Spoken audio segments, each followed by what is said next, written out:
बराबर सुनाते ही हैं। उसके ऊपर मैं एक साधारण व्यक्ति क्या कहूँगा। उपदेश और आदेश देने की न मुझ में योग्यता है और न मैं एक प्रकार से उसका अधिकारी हूँ। उपदेश आदेश तो वे महापुरुष दे सकते हैं जो ज्ञानी महात्मा होते हैं और जो भगवान के भक्त होते हैं, जो महापुरुष होते हैं। उनके तो दर्शन भाषण स्पर्श और वार्तालाप से ही मनुष्य का कल्याण हो जाता है। उनको उपदेश देना नहीं पड़ता। ऐसे जो उच्च कोटि के जो महापुरुष होते हैं वे तो कर दिखला दिया करते हैं, केवल वाणी से उपदेश दे करके नहीं। और उपदेश का असर भी उन पुरुषों का ही पड़ता है जो महापुरुष होते हैं। और उनके बीच के वहां जो त्याग है, समता है और समझो निर्भिमानता है, विनय है, उदारता है, दया है, प्रेम है, अनेक गुण होते हैं। हमारी परम इष्ट जिसके नाम की घोषणा की, राम नाम की, ये स्वयं भगवान राम अपने प्रजा के प्रति एक समय में कह रहे हैं, सुनो हो सकल पूरे जन्म में बानी,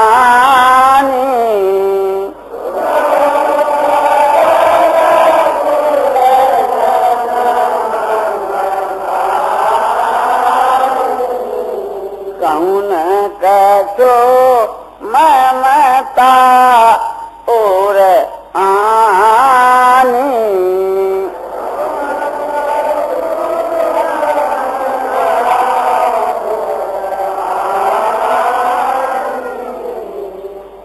हे सकलपुर के वासी जनों, मेरी वाणी को सुनो। मैं कछु ममता करके या अभिमान करके नहीं कहता हूँ। नहीं अनीति नहीं कछो प्रभु ताई,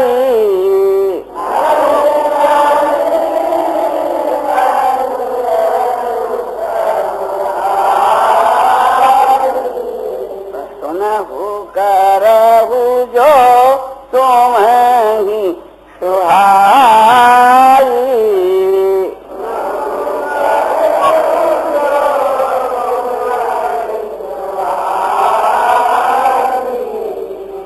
सकलपुर के वासी जनों, न तो मैं अनीति की बात कहूंगा और न प्रभुता की कि मैं ईश्वर हूँ या मैं राजा हूँ या मैं मालिक हूँ, मेरी बात आपको माननी पड़ेगी। इस प्रकार से श्री भगवान कहते हैं कि मैं नहीं कहूंगा। आप लोग सुनो और सुनकर के आपको सुहावनी लगे, आपको अनुकूल लगे, आपको प्रिय लगे तो आप उसको काम में लाओ। जो अनीति कछु माखूं भाई,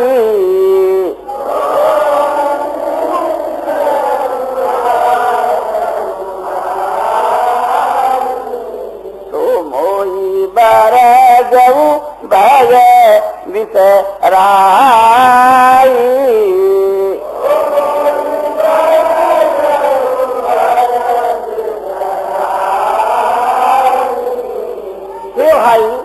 यदि मैं कोई अनीति की बात कह डालूं तो भय को त्याग करके मुझको मना कर देना। सो सेवक प्रियतम मम सोई,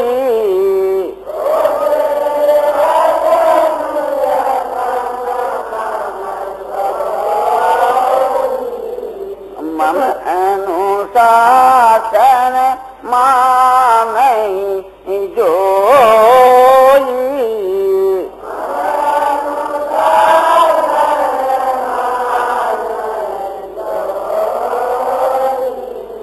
हे भाई, वही मेरा सेवक है और वही मेरा प्यारा है। यानी प्यारा क्या, प्रियतम। एक तो प्रिय होता है और एक प्रियतर है और एक प्रियतम। तो वो मेरा प्रियतम एक प्रकार से प्यारा है। कौन? कि जो मेरे शासन को मानता है, मेरी आज्ञा का पालन करता है। तो इस प्रकार के विनय से थी और निरभिमान से भगवान अपने प्रजा को कह रहे हैं। तो जब हम लोगों के इष्ट देव भगवान श्री राम इस प्रकार से कह रहे हैं, तो हम लोगों का तो उतना भी अधिकार नहीं है। भगवान तो स्वयं समझो कि राजा थे और ईश्वर थे और सबके ऊपर मालिक थे, सब प्रकार से मालिक थे। और हम लोग तो एक प्रकार से सब प्रकार से सेवक हैं। हम लोग तो यही कह सकते हैं कि जो आपकी सेवा के वहाँ प्रार्थना की जाती है, विनय की जाती है, और उसको कोई काम में लावे तो हम उसके आभारी हैं, ये कह सकते हैं। ये नहीं कह सकते कि वो हमारा सेवक है। हमारा सेवक तो एक प्रकार से थी, आपने ये समझना चाहिए कि हम सबके सेवक है। और भगवान तो कह सकते हैं कि वो मेरा सेवक और मेरा अत्यंत प्यारा है।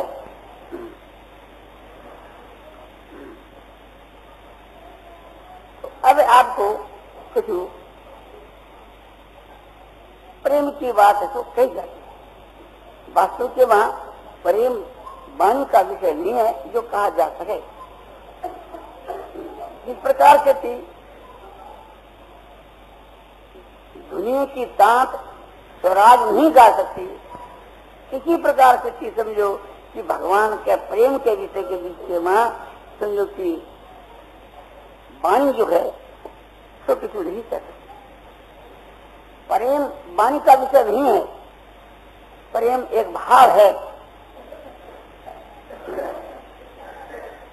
एक तो समझो कि लौकिक जिसको लोग प्रेम कहते हैं वो तो प्रेम नहीं, वो तो मोह है और वो तो एक आसक्ति है।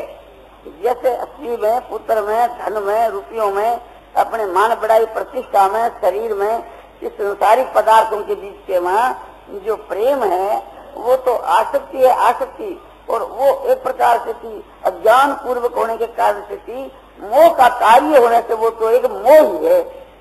इसीलिए उसको अपने ऐसा कहा भी जाता है कि तुम्हारा तो स्त्री में बहुत ही मोह है, पुत्र में बहुत ही मोह है।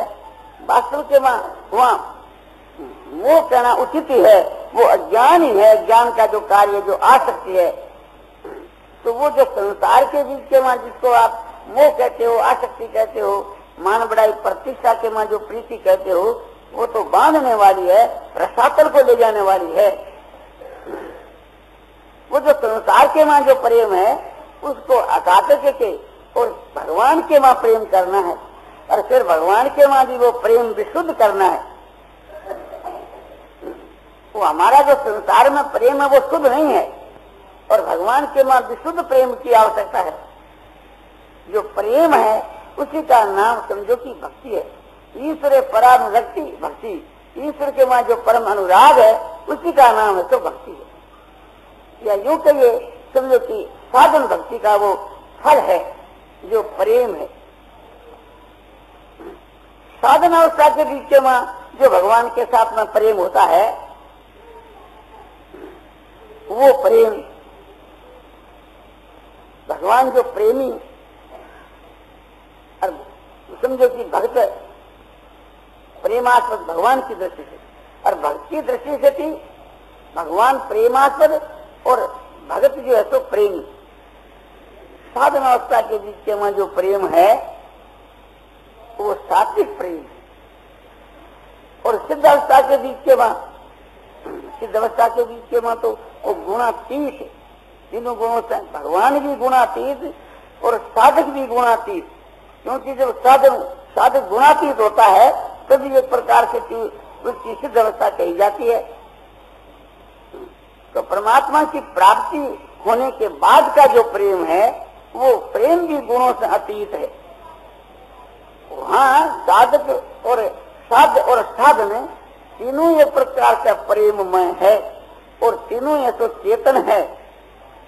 सात्विक जो प्रेम है वो चेतन नहीं है, वो एक प्रकार से जड़ है। किंतु गुणों से अतीत जो प्रेम है वो भगवान का स्वरूप ही है।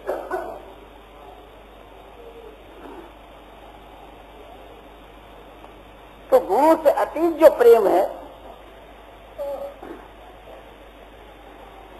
उसकी महिमा कोई गा नहीं सकता। की महिमा अप्रमेय है, अपरिचित है, वहां नाप जोग नहीं। वहां तो समझो कि प्रेम ही प्रेम है।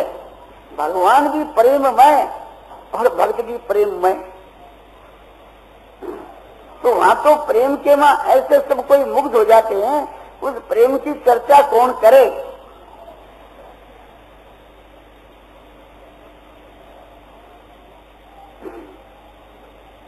गोपियों का जो प्रेम था वो एक प्रकार से चिन्मय था। उसमें भी जो राधिका जी का जो प्रेम है वो एक प्रकार से थी, सबसे बढ़कर था। राधिका जी स्वयं जो तो प्रेम की मूर्ति थी और भगवान को आह्लादित करने के लिए ही भगवान के परम धाम से प्रखर रूप के रूप में वो आई थी। संसार के बीच के वहां प्रेम क्या चीज है इस बात को दिखलाने के लिए जिस समय के बीच के वहां एक ब्रज में इनकी लीला होया करती थी,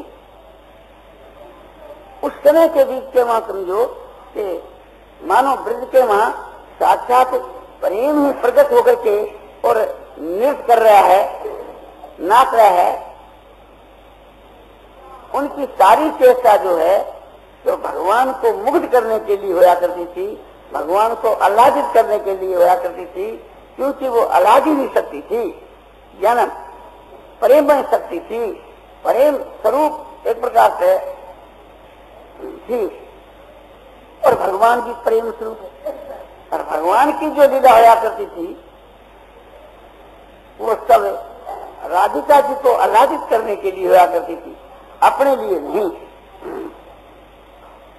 इसी प्रकार से थी समझो की। और जितनी गोपियां थी से अधिकांश के बीच के मां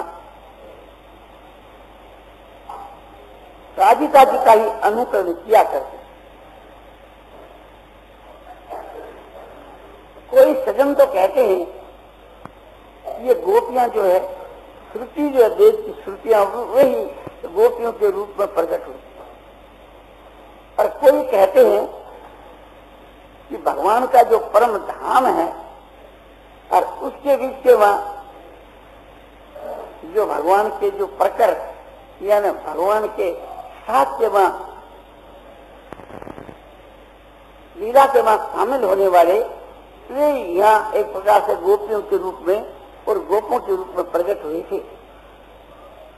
और कोई कहते हैं कि बालखिल आदि जो ऋषि थे वे भगवान के परम धाम को चले गए थे, वे एक प्रकार से गोपियों के रूप के वहां आए थे। अब वास्तु के वहां क्या बात थी और क्या है वो भगवान ही जाने, किंतु ये समझना चाहिए कि भगवान को वो अतिशय सब प्रिय थे।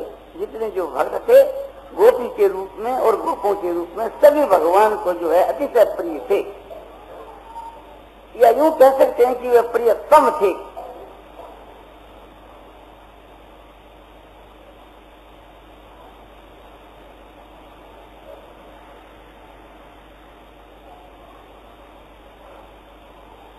जिसमें महात्माओं के लक्षण घट जाते हैं, महापुरुषों के लक्षण जिसमें घटते हैं, उनको भगवान ने अपने मुख से प्रिय कहा। जैसे अद्वैतास्त्र भूतानाम मैत्र करुण एवं निर्ममो निरहंकार समदुख सुख क्षमी संतुष्ट सततम योगी यथात्मा दृढ़ निश्चय मय्यर्पित मनो बुद्धि यो मद भक्त में प्रिय न कि प्रिय तत्, उसको भगवान कहते हैं कि वो मेरा प्यारा है। कौन? कि जो सारे भूतों के बीच के मां द्वेष भाव से रही और और सब में जिनकी मित्रता है और सबके ऊपर जो दया करने वाले हैं और ममता करके रहित, यानी ममता करके प्रेम और दया करने वाले तो संसार के वहां बहुत देखे गए, किंतु ममता करके रहित, हेतु करके रहित, दया करने वाले और प्रेम करने वाले भगवान के भक्त ये दो ही होते हैं। जैसे तुलसीकृत रामायण के मां बतलाया, हेतु रहित जग जुग उपकारी, तुम तुम्हार सेवक असुरारी। हे असुररी, हेतु रहित उपकार करने वाले या तो आप हो या आपका भक्त। तो भगवान के जो भक्त होते हैं वे हेतु रहित दया करते हैं, हेतु रहित प्रेम करते हैं, अपना कोई प्रयोजन नहीं होता। संसार के कल्याण के लिए, उन लोगों के कल्याण के लिए उनसे प्रेम करते हैं जो महात्मा पुरुष, महापुरुष होते हैं। और इस प्रकार का उनके में अभिमान भी नहीं होता कि मैं निष्काम भाव से प्रेम करने वाला हूँ, हेतु रहित प्रेम करने वाला हूँ, ये अहंकार भी नहीं होता। विश्वास है निर्मम अहंकार। और संसारिक जो सुख और दुख है उनको आकर प्राप्त होते हैं उनके शरीर को, सुख और दुख, किंतु दोनों के मां वे समभाव से रहते हैं। जैसा ही सुख है वैसा ही दुख। और साधारण जो हम लोग हैं, दुख में तो द्वेष बुद्धि करते हैं और सुख में राग बुद्धि करते हैं, और सुख को पाकर के तो एकदम हर्षित हो जाते हैं, दुख को पाकर के शोकातुर हो जाते हैं। किंतु महापुरुष जो होते हैं उन दोनों के मां सम रहते हैं और क्षमावान। कोई उनका अपराध कर देवे तो उसको अपराध मानते ही नहीं।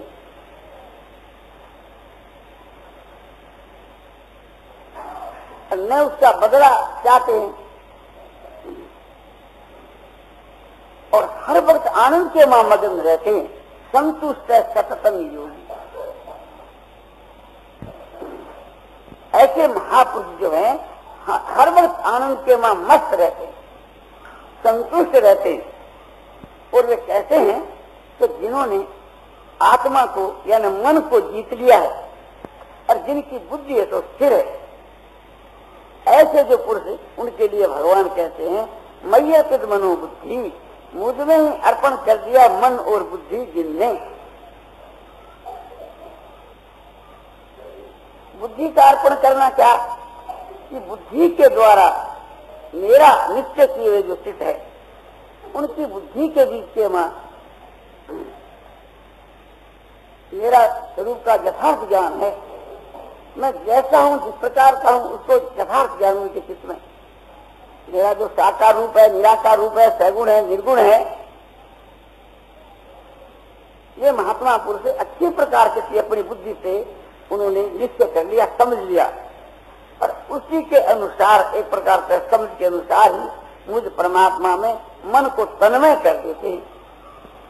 तो भगवान कहते हैं कि ऐसे जो मेरे भक्त हैं मुझको प्यारे, किंतु ये जिनके में स्वाभाविक है वे तो भगवान के प्यारे,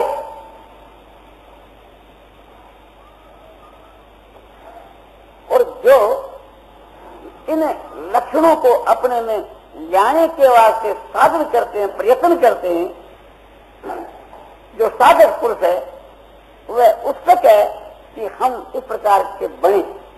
एक तो बने हुए हैं, वे तो समझो कि सिद्ध पुरुष है, महात्मा पुरुष है, और महात्मा पुरुषों के लक्षणों को लक्ष्य में रख करके और उनको एक प्रकार से साधन बना करके और अपने में उतारना चाहते हैं, यानी उस प्रकार से बनना चाहते हैं। ये जो एक प्रसादक जो पुरुष है, भगवान कहते हैं मुझको अति प्रिय। एक तो प्रिय और एक अति प्रिय। तो एक तो होते प्यारे, एक प्रियतर। तो वे प्रियतर, तो वे प्रियतर कैसे कि जो सिद्ध महात्मा पुरुष है, मेरे तत्व को जो समझ गए, मेरे रहस्य को समझ गए, मेरे साकार निराकार सगुण निर्गुण तत्व को समझ करके और मुझ परमात्मा के वहां अचल स्थित है, किंतु दूसरे ऐसे समझो कि नहीं है, वे साधक हैं और मेरे पर विश्वास करके, मेरे ऊपर श्रद्धा कर करके और उस प्रकार बनना चाहते हैं, बने नहीं किंतु बनना चाहते हैं, वे मुझको अतिशय प्रिय, इसलिए अतिशय प्रिय है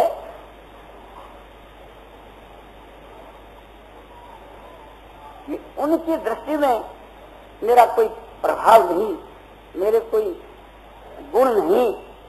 महात्मा पुरुषों की दृष्टि में तो गुण और प्रभाव मौजूद है, इसलिए उनके लिए कोई ये बात आश्चर्यजनक नहीं, किंतु जिनके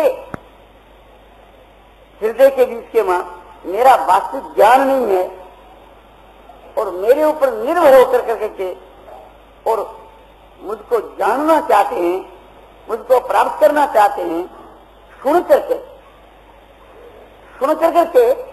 और जो एक प्रकार से विश्वास करते हैं, प्रत्यक्ष के माफ प्रत्यक्ष से भी बढ़ करके वे मुझ परमात्मा में विश्वास कर करके और इन लक्षणों को अपने में जाना चाहते हैं, उनकी विशेष महिमा है। उनका मैं एक प्रकार से ऋणी हूं, क्योंकि वे एक प्रकार से मेरे में विश्वास करते, श्रद्धा करते। तो ऐसे श्रद्धा और विश्वास करने वाले जो पुरुष हैं, वे मुझको अतिशय प्यारे। जैसे बच्चा माता पर निर्भर है, माता के हृदय को छोटा बच्चा अभी समझता नहीं, कभी माता को मार भी देता है, किंतु उसकी मार से भी माता जो है सो नाराज नहीं होती, समझती है कि बच्चा है, जानता नहीं। माता का प्रेम अपने बच्चे में अतिशय है, इतना ज्ञान उस बच्चे को भी है कि मेरी माँ मुझसे सबसे बढ़कर प्रेम करती है। तो बच्चा एकदम माँ के ऊपर निर्भर है, माता उठा के गंगा में बहा दे तो बच्चे का कोई भी उपाय नहीं है। बच्चे को चाहे पार दे चाहे मार दे, माँ सब प्रकार से समर्थ है, परंतु माँ जो है कभी बच्चे को मारती नहीं। और बच्चा भी इस बात को समझता है कि मेरी माँ सब प्रकार से मेरी रक्षा करती है, जिससे कि मैं जी रहा हूँ। इतना ज्ञान बच्चे को भी है, तो वो माँ का जितना विश्वास करता है इतना किसी का भी नहीं करता, तो माँ पर एकदम निर्भर रहता है। तो भगवान कहते हैं कि वे भी जिनको मेरी प्राप्ति नहीं हुई, जिनको यथार्थ रूप से समझो कि मेरी प्राप्ति नहीं हुई है, साधक है, साधक है तो बालक ही है, सिद्ध है वो बालक नहीं है, और साधक है वो बालक। और बालक होकर के और मेरे पर इतनी श्रद्धा करते हैं, इतना विश्वास करते हैं, इसलिए वो मुझको अतिशय प्यारा है, वो अतिशय प्यारा है। और उससे भी बढ़कर के वो प्यारा है कि भगवान का जो सिद्धांत है, इसका जो संसार में प्रचार करता है,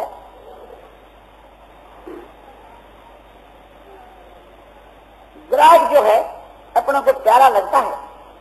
कोई व्यापारी है और उसकी दुकान पर कोई ग्राहक आता है सौदा लेने के लिए, तो वो ग्राहक प्यारा लगता है क्योंकि उससे रुपया मिलता है, किंतु ग्राहक से भी प्यारा वो लगता है जो उनकी दुकान के ऊपर दिन रात ग्राहकों को भेजता रहता है।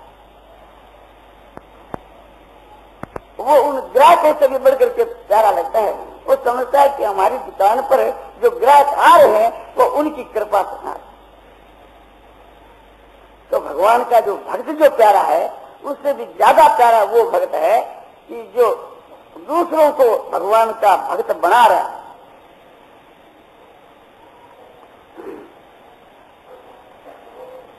ये मंग परमं गुह्यम मद भक्तेषु अभिधाषति भक्ति मई प्राण तीर्थवा और मामे अवश्य संशयम। ये इमंग, ये गीता की 18 की अध्याय का अर्थकथा श्लोक है। इसका ये भाव है, ये इमंग परमं गुह्यम, अर्जुन मैं तेरे प्रति जो परम गुज्जतम जो उपदेश दिया, एक तो होता है गुज्ज और एक होता है गुज्जतर और एक होता है गुज्जतम। ये गीता की सारी जो बात है वो गुज्ज है, क्योंकि अर्जुन के लिए भगवान ने कही, अर्जुन का परम भक्त, और वो गुज्जतर है जो भगवान छिप करके और अपने स्वाद दूसरा भगवान बतलाते हैं, वो गुज्जतर है। तमेव शरणं गच्छ सर्वभावेन भारत तत्प्रसादात् परां शांतिं स्थानं प्राप्ति शाश्वतम्। अर्जुन उस परमेश्वर की तू शरण जा। कौन परमेश्वर? जो सबके हृदय का में विराजमान है। ईश्वर भूतानां हृदय सजन तिरति ब्राह्मण सर्वभूतानि यंत्रारूढ़ानि माया। ईश्वर जो है सबके हृदय में स्थित है और सारे भूतों को उनके कर्मों के अनुसार 84 लाख योनियों के बीच के माया के द्वारा इस शरीर रूपी यंत्र में आरूढ़ भूतों को जो भरमाता है, उस परमात्मा की तू, उस ईश्वर की तू शरण जा। उसकी कृपा से तू शाश्वत अविनाशी पद को प्राप्त हो। इसी से ज्ञान माचातम गुज्जात गुज्ज शरणमया। ये ज्ञान की आख्या इच्छा, यानी परमात्मा के विषय का जो ज्ञान है, ये मेरे द्वारा तेरे को कहा गया। ये कैसा है कि गुज्ज से भी गुज्जता है, किंतु गुज्जतम नहीं। आगे जाकर के गुज्जतम कहते हैं कि सर्व गुज्जतमं भूय श्रेणों में परमंग बचा इष्टोसी में दृढ़वती ततो वक्ष्यामि तेतम इदं तू ते गुज्जतम। आगे लोग कहते हैं ना, तो इसका यहाँ से आपने संबंध है कि सर्व गुज्जतमं भूय। सर्व गुज्जतम जो बात है वो पहला भी मैं तेरे लिए कही, और भूय माना फिर भी तो सुन। मेरा कैसा है कि भगवान कहते हैं कि मेरा परम वचन है। आप भगवान अपने वचनों कहते हैं कि मेरा परम वचन है।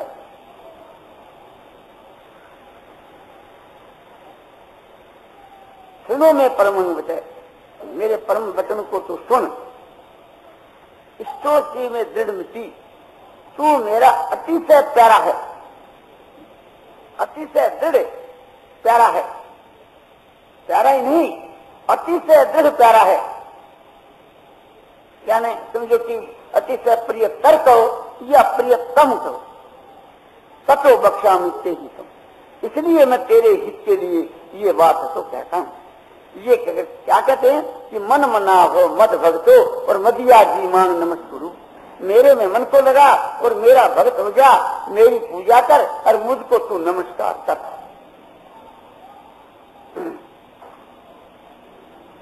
माने वैसे सप्तम के प्रति जाने प्रियोती।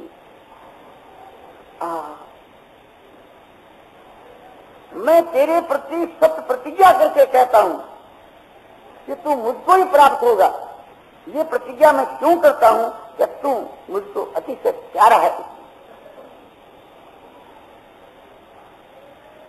सर्वधर्मान परित्यज्य मामेकं शरणं व्रज हं त्वा सर्वपापेभ्यो और मोक्ष ही स्वामी मां।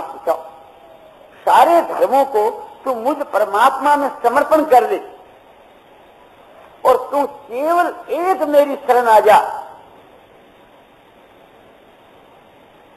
अनन्य शरण हो जा, माने किंचित मात्र और दूसरी